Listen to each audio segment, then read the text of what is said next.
علامہ اقبال کا ایک شعر ہے، اس قوم کو شمشیر کی حاجت نہیں رہتی، خود جس کے جوانوں کی خودی صورت فولاد۔ ڈیموکریسی میں بہت بڑی طاقت ہے ووٹ کی، ایسا صرف جلسوں اور تقریروں میں کہا جاتا تھا اور ہم سنتے تھے، اور بارہمولہ کی عوام نے اس کی ایک مثال قائم کی اور بتا دیا کہ عوام اگر ایک طرف ہو جائے تو بڑے بڑے راج کرنے والے بھی گھٹنوں کے بل زمین پر گر سکتے ہیں۔ ایسا ہی ہوا۔ بارہمولہ کی سیٹ پر ہونے والے لوک سبھا الیکشن کا نتیجہ بالکل انپریڈکٹیبل رہا۔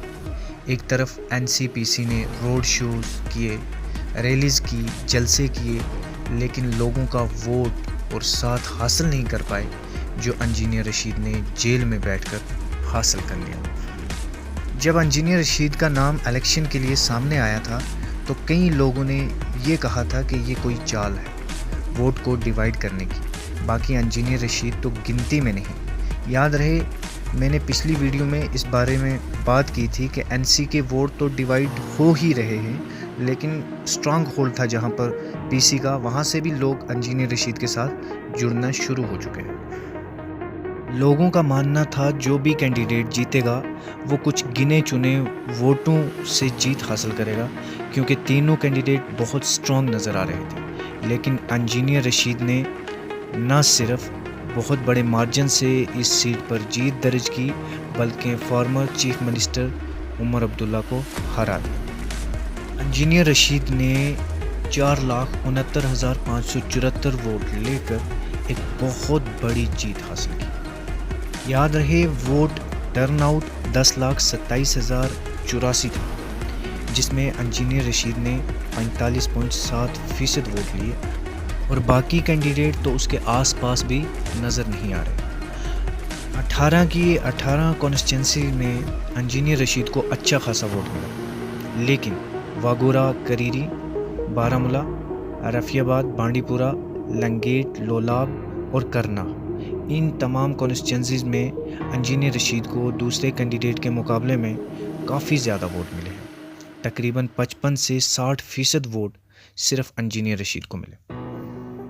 بغیر کسی بڑی کمپین کے، بغیر کسی بڑے لیڈر کے سپورٹ کے، اور سب سے بڑی بات جیل میں بیٹھ کر بغیر باہر آئے اتنے زیادہ ووٹ۔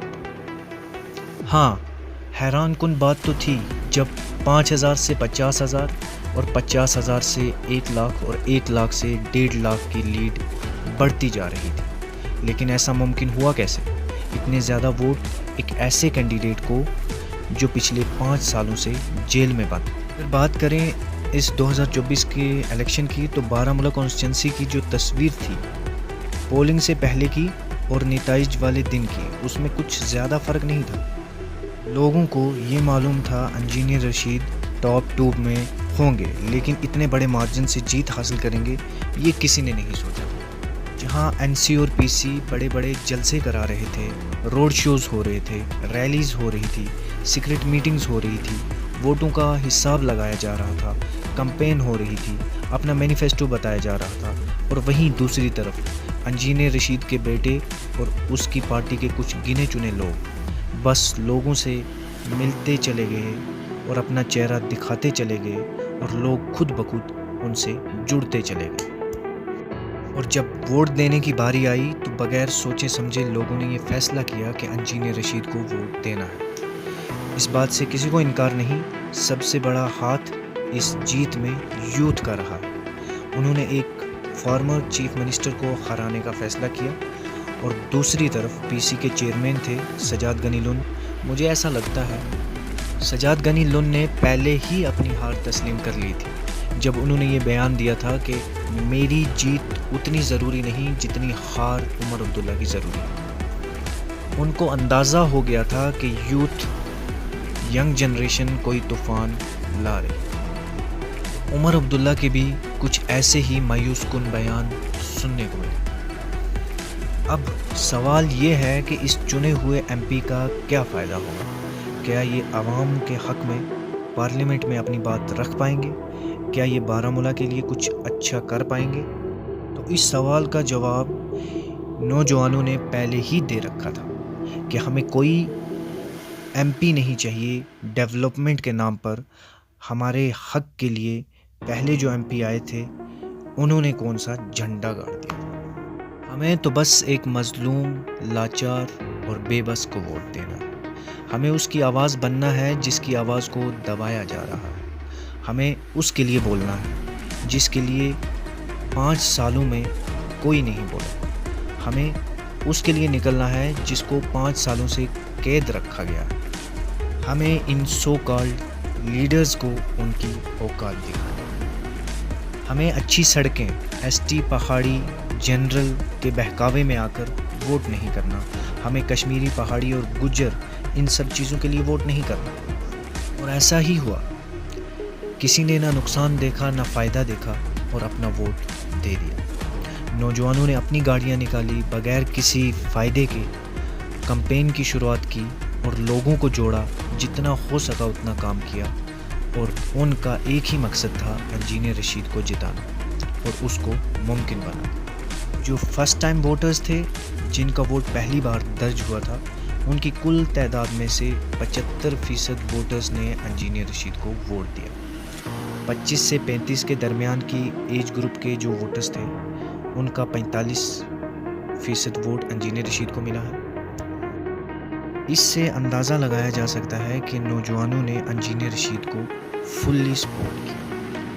یہ وہ سٹیج ہے جہاں نوجوان اپنے کیریئر کے بارے میں سوچتے ہیں، ڈیولپمنٹ کے بارے میں سوچتے ہیں اور پھر ووٹ کرتے ہیں. لیکن یہاں الٹا ہوا.